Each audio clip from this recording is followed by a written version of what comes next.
Shalom. I'm going to give all praises, honor, and glory to Yahweh, Bahasham, Yahushai, Bahasham, Rakak, Wadash. Double honors to the apostles and elders of Great Millstone who rule well. Peace and salutations to the elect, and much respect to the brothers pushing his word in the four winds of the earth. And shalom to you few sincere sisters out there as well. This is Brother Ariyah coming at you with another edition of The Love of Many Shall Wax Cold. Okay, so I got a couple of I'm going to read this one. I'm not going to read any other. But this one here is crazy. It says, girl 15 among 3 found slain in House of Horrors after their torture was broadcast live on Instagram. And this happened maybe a month ago. And it says 4 people have been arrested in Argentina following the brutal slaying of 2 women and a teenager whose alleged torture authorities say was shared on social media. The dismembered remains of Brenda Del Castillo, 20, Morena Verde, 20, and Lara Morena Gutierrez, 15, was discovered on Wednesday, September the 24th, in Florencio Valera, roughly 16 miles south of Buenos Aires. Okay, and it says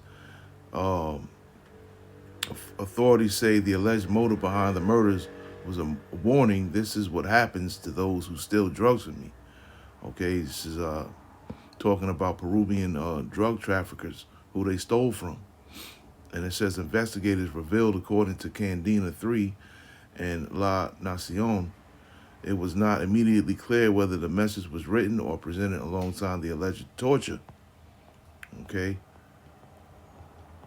And it says an examination of their remains suggests that they were likely killed in the early hours of Saturday, the 20th of September. Authorities report that the victims were subject to extreme torture. Morena reportedly had her 5 fingers and 1 ear severed. According to La Nacion, Castillo was stabbed to death before her attackers allegedly cut open her abdomen, per autopsy cited by the outlet. The torture was allegedly broadcast on social media within a closed group of around 45 people. It says authorities discovered the remains in a well inside a house dubbed the House of Horrors. The location was identified using the victim's cell phone signals. It said the discovery sparked widespread protests. Okay, and they said they arrested 4 individuals, man. You know, this showing you, man, that the love of many is definitely waxing cold out here. You got an Indianapolis teen mom shot in the head by the boyfriend in front of the daughter. Okay, then he tried to say that she committed suicide, man. You got another dude, this dude right here in the yellow, he traumatized the girl 6, and he kept as a twisted sex couple slave.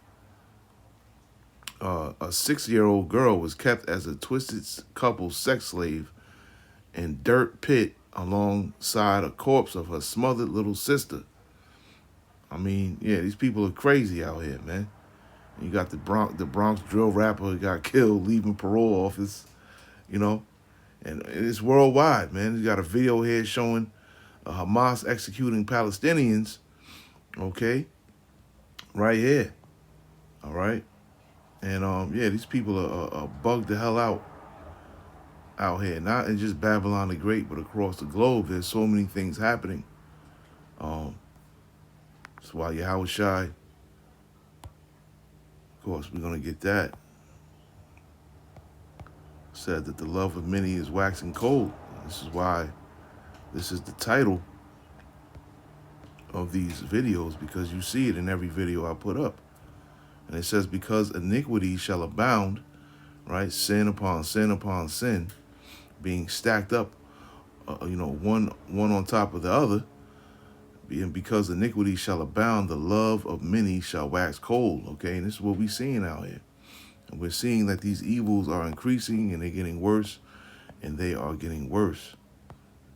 Showing us that we are definitely near the end. And I'll read 16 and 17 here, 2nd Esdras, the 14th chapter, and start at verse 16, and I'll end at 17. For yet greater evils than those which thou hast seen happen shall be done hereafter.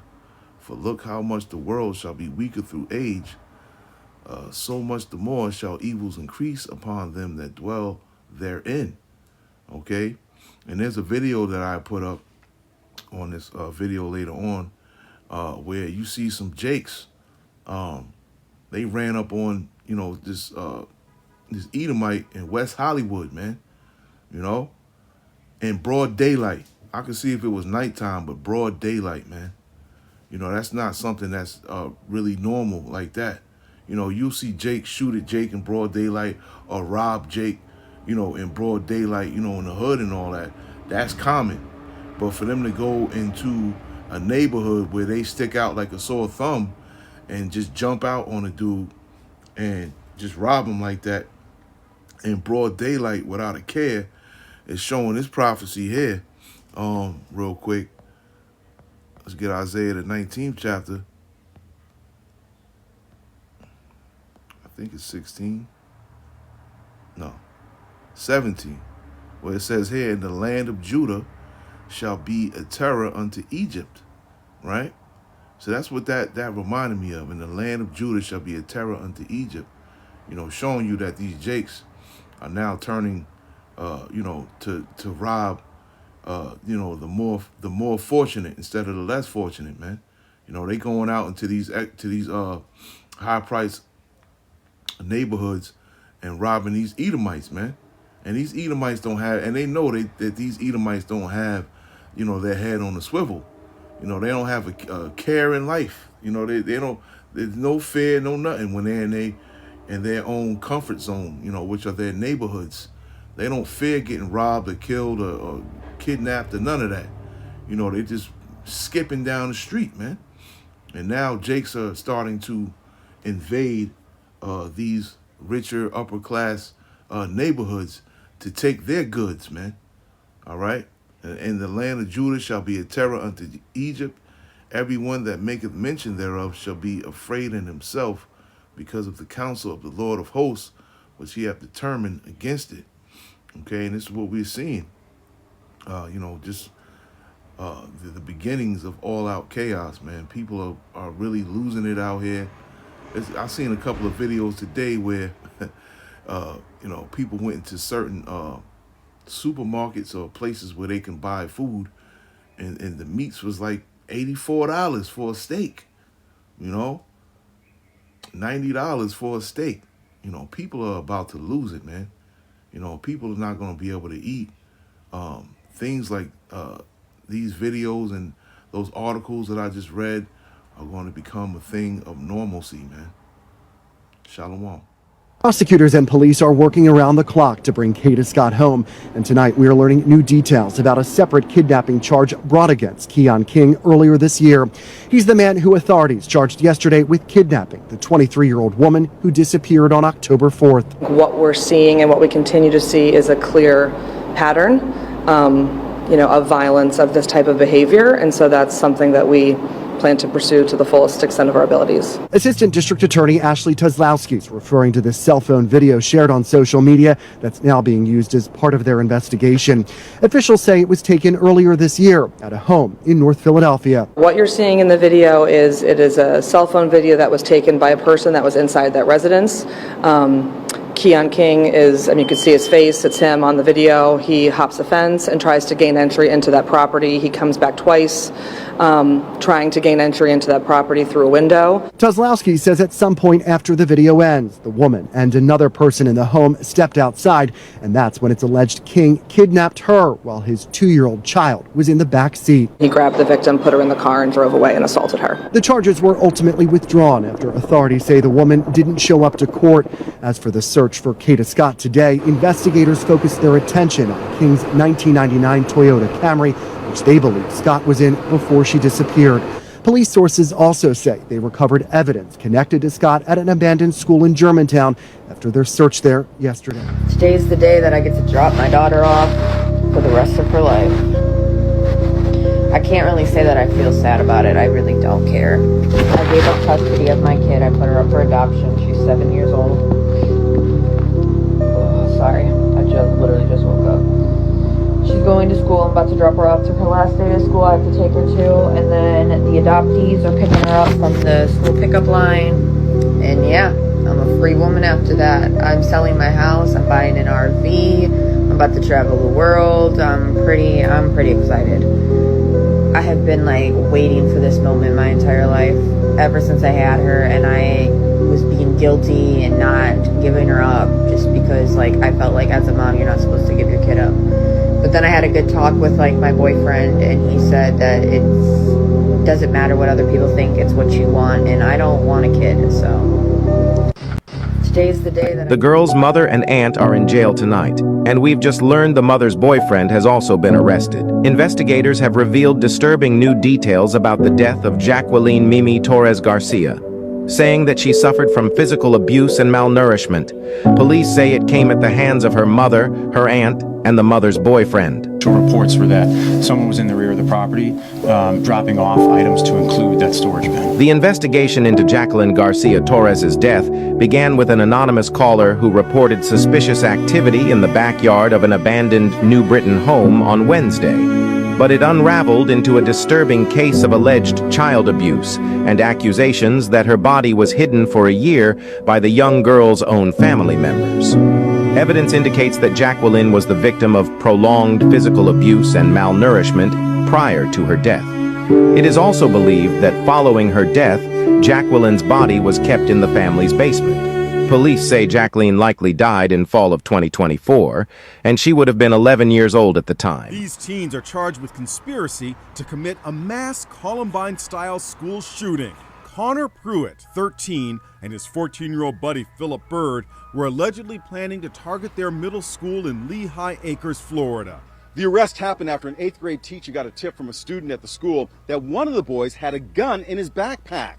When the backpack was opened, no gun was found, but police say there was a map with markings allegedly showing the exact location of all of the surveillance cameras in the school. The teens are said to have been extensively studying the 1999 Columbine massacre. What do you say about what you think their intent was? I am absolutely convinced that we prevented a mass shooting. The two suspects have been surfing online, trying to buy guns on the black market. They researched thoroughly Columbine. They were inspired by Columbine. Deputies searched their homes and found ammo, shotgun shells, knives, and other weapons. Philip Bird's mother, Carrie Tuller, broke down in tears during their appearance in court on Sunday. He's just a little boy. I didn't think this was really serious. I spoke with Carrie and stepdad Chris today. Carrie, how are you convinced that your son was not about to carry out a mass shooting? My son is no monster. He would not have hurt anybody. My niece goes to the school, and he sure as heck wouldn't have hurt his family. We have new details on a woman's murder at a Dallas shopping center that escalated from a courteous gesture to a violent confrontation. Good evening, I'm Steve Eager. I'm Heather Hayes, Fox 4's Alex Boyer, live with the details from arrest records. Alex. Hey guys, and according to that arrest warrant affidavit, we now know that it was the victim who got mad at the suspect for not saying thank you after she held the door open for the suspect at an area business. Well, that ended up spilling over into another nearby business where the arguing continued, and then once they were outside, that is when that verbal altercation turned deadly. The shooter was telling them, come outside, like, let's handle it outside, like, you know, let's fight outside. And the mom and the daughter were kind of just like telling her to like go away. This 27-year-old nurse who asked that we not use her name had just walked out of this PetSmart store located off West Wheatland Road in the southeast Oak Cliff area of Dallas Tuesday afternoon when she noticed two women, one with her 20-year-old daughter, arguing in the parking lot. Moments later, she heard gunshots. But the mom and daughter tried to like get in their car and like de-escalate the situation, but the lady wasn't having it. So they ended up starting to fight. And then that's when the lady pulled out her gun and shot her. Dallas police later identified the suspect as 22-year-old Kiona Hampton. She fled the scene in her car, but was arrested hours later with the help of surveillance video that captured her image, car, and license plate. The witness ran to help and put her training to work, performing CPR. The daughter was next to the mom the whole time. She, it's hard because, like, you know, the screaming of a child for her mother is never easy, and it's never going to leave my head. The victim, identified as Cecilia Simpson, died at the hospital. All of this started on the other end of the shopping center at 5 Below as both the suspect and victim exited the store with something that might seem like a simple gesture of courtesy.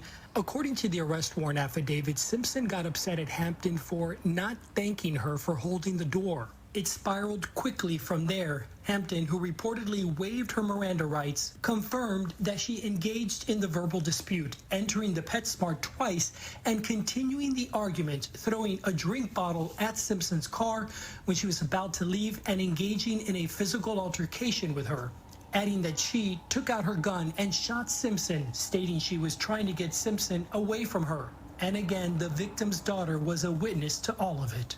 I've been trying not to cry, but just like, you know, being in high school, like my mom was such an important person during my lifetime, and she's the reason I became a nurse. My whole family is. Honestly, if I could just hug that daughter, like I just feel so bad for her, and I just want her to know that I did everything I could. Those other people did everything they could. And those other Now at 11, a broad daylight robbery in West Hollywood. It happened so quickly, we're showing it to you again. A man just walking on the street when he was held up at gunpoint by 3 men. Good evening, everyone. I'm Carolyn Johnson. It all happened this afternoon. Robert Kovacic is in the newsroom now with a video and reaction from a witness. Robert. Carolyn, we are just getting all of this information into our newsroom about what is being described as terrifying moments on a street in West Hollywood, and this went down at 5:45 this afternoon. Let's start by giving you a live pic of Hacienda Place. Now, this is located between Fountain and Santa Monica. The video we are about to show you comes from the security camera on the building, and then that security camera video was given to WeHo Times. Tonight, WeHo Times sharing that video with us. Now, there was a man in a black shirt in the beginning of that video. That's WeHo Times reporter and also West Hollywood resident Mike Pingle, who just happened to be there, who became a witness to this crime. And just minutes ago, Mike Pingle takes us through it. And then all of a sudden, I hear some yelling behind me. I turn around, and there were 3 masked men, all dressed in black, and they threw this guy down on the grounds. They weren't turning him around. They were like ripping the jewelry off of him. He had a necklace. They ripped it off. They took his watch, and they had 2 guns, and there was a crowbar because there were 3 people that attacked him, and then there was 1 person in the car that when they got back in the car, they just drove away. Mike explains that the man attacked is from San Francisco, visiting with his husband, friends here in West Hollywood, and that's why he was on that street. Mike says his knees were scraped in this incident. The man has declined to go on camera. And even at this hour, Carolyn, when we spoke to Mike Pingle, he's been a longtime West Hollywood resident, and even Mike is still shaken up. I can't even explain the just sheer terror. They weren't even following him. They just stopped, saw him walking, and just threw him on the ground and stole everything. Stole everything, including his Rolex watch and his wallet. Mike says his wedding ring was stolen, too. They took his phone, apparently, didn't take his phone, but threw it and smashed it. But they did not actually take the phone, and we're not sure if that man even had access to it. Mike says the West Hollywood Sheriff's deputies showed up within 5 minutes. You see him right there. And tonight, the WeHo Sheriff's statement tells us, and their department tells us, that what happened has been confirmed, and they are now actively investigating. WeHo Times reporter. 15-year-old girl is in jail charged with murder. Police say she shot and killed her 17-year-old ex-boyfriend Monday afternoon in the Jenkintown section of Abington Township, Montgomery County. An autopsy revealing that he died from a gunshot wound to his head. Investigators say that 15-year-old suspect says the shooting was an accident. Action News reporter Liam Pinder live for us at the Abington Police Department with an update on this investigation. Leland, what are you learning about this shooting? Well, Gray, as you mentioned, that boy tragically shot in the head. Police say he died there at the scene. Authorities also saying the even younger shooter allegedly admitted to panicking leaving the scene and not calling for help. It was a typical Monday afternoon in Jenkintown until 14-year-old Kyrie Grimes Jr. spotted police cars outside his building and called a friend. He heard shots in the building and then people were screaming. Police say 15-year-old Precious Hamilton of Crumlin is now in custody, accused of shooting and killing her 17-year-old ex-boyfriend, Basim Baker, inside his home on Old York Road. It's definitely like something that you wouldn't expect in this area. Officers responded to the home shortly after 5 p.m. where they found Baker unresponsive. Prosecutors say his mother discovered him dead on the bedroom floor. In a criminal complaint, Baker's mother told investigators Hamilton had been at the home all weekend. Baker left the two to run errands around 2:40 on Monday and returned around 4:30, discovering her son around 5. Police say they obtained video showing Hamilton leaving the building by herself just before 3:30. The complaint states Hamilton picked up the firearm in a rapid fashion to pack her belongings and was surprised when the revolver discharged, striking Baker instantly. Detectives also found this photo of Hamilton holding a gun from a previous day on Baker's iPad. I feel as that kids shouldn't be near weapons. Police say they have not recovered the gun, but say that Hamilton admitted to stealing it from an acquaintance 2 months ago. Parents should be watching their children a little bit more closely.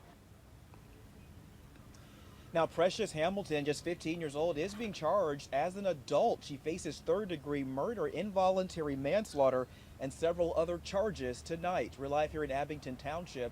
Leland Pinder for Action News at 10 on PHL 17. Shari. Yeah, really